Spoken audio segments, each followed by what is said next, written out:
আমরা প্রস্তুতির আমাদের করণীয় সম্পর্কে একটা পত্র দিয়েছি।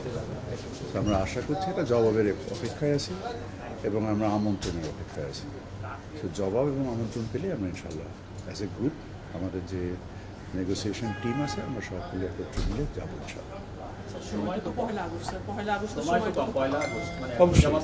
সেটা আমাদের জন্য যেরকম প্রয়োজন যুক্তরাষ্ট্রের জন্যও প্রয়োজন। সো যুক্তরাষ্ট্র আমরা এই বিষয়ে আমাদের কর্মকাণ্ড কোনো স্থবিরতা নেই, আমাদের কর্মকাণ্ড যথেষ্ট গতিশীলতার সাথে আগাচ্ছে এবং আমরা আমাদের অবস্থানগুলোকে মানে সঠিকভাবে তুলে ধরেছি। সক্ষমতার ভিত্তিতে আমাদের যা করণীয় সেই তুলে ধরার পরিপ্রেক্ষিতে আমরা এখন আমাদের ওনাদের থেকে যেটা বলেছে আমন্ত্রণের অপেক্ষায় আছে, আমন্ত্রণ পেলে চলবে। আমি তো বারবার বলছি যে আমরা প্রত্যাশা করছি মানে ভালো কোনো কিছু, সেই ভালো কোনো কিছু করার ক্ষেত্রে যা করণীয় সেগুলোই আমরা করছি। আগে মিটিংয়ে কোনো সিগন্যাল পেয়েছিলেন কিনা ওরা যে কন্ডিশনগুলো দিয়েছিল?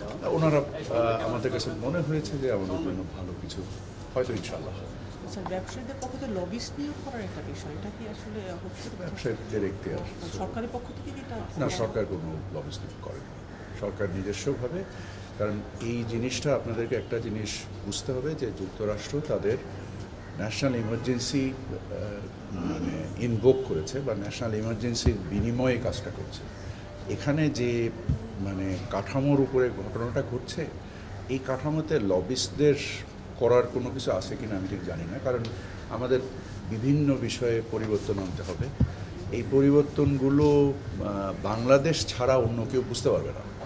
এই পরিবর্তনগুলো আন্তঃমন্ত্রণালয় সংশ্লিষ্ট অনেক ধরনের মানে আইনি প্রক্রিয়া আছে, যে আইনি প্রক্রিয়াগুলো একজন লবিস্টের পক্ষে বোঝা সম্ভব না বলে আমার ধারণা।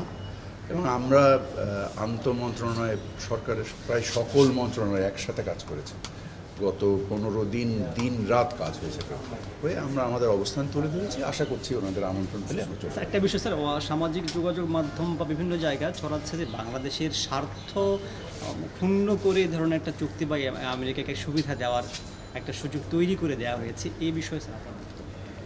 আমার এই বিষয়ে কোনো বক্তব্য নেই। আমরা আপনার মতো তো আমিও একজন বাংলাদেশি, তো বাংলাদেশের স্বার্থ ক্ষুণ্ণ করে আমরা কেন কাজ করব? এটা একটা সম্পূর্ণ অবান্তর প্রশ্ন। আমরা যা প্রচেষ্টা করছি তাহলে তার আন্তঃমন্ত্রণালয় মিটিংয়ের দরকার হয় না, তাহলে তো মানে কোনো একটা নির্দিষ্ট কিছু মেনে নিয়ে কাজটা করে ফেললে হয়ে যায়। সো আমরা তো স্বার্থপূর্ণ করার প্রশ্ন আসলে পরিশ্রমের দরকার কেন? স্যার, একটু কাইন্ডলি একটা প্রশ্ন করতে চাচ্ছি। এবং সামাজিক যোগাযোগ মাধ্যমের প্রশ্নের ভিত্তিতে মানে মেন স্ট্রিম মিডিয়ার প্রশ্ন করবে, এটা তো আমার কাছে খুব রিয়েলিস্টিক মনে হচ্ছে না।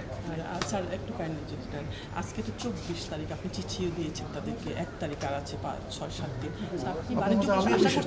আমি তো আপনার মতো একই বিষয়েই মানে উৎসুক এবং আগ্রহী। সো আপনি যতটুকু আগ্রহী আমি ততটুকুই আগ্রহী। বাণিজ্য উপদেষ্টাকে আশা করছেন যে এর আগে শিডিউল পেয়ে যেতে পারবে? আমরা একটা অনলাইন মিটিং হয়তো বা শিডিউল পাচ্ছি আজকালকের ভিতরে। সো অনলাইন মিটিংটা করার পরে আমাদের মানে আমাদের গতিশীলভাবে এই জিনিসটা আগাচ্ছে বলেই তারা অলরেডি একটা অনলাইন মিটিং আমাদেরকে দিয়েছে চিঠির উপরে ভিত্তি করে, এবং এই অনলাইন মিটিংয়ের পরিপ্রেক্ষিতে আমরা আমাদের পরবর্তী কর্মকাণ্ড নিশ্চিত।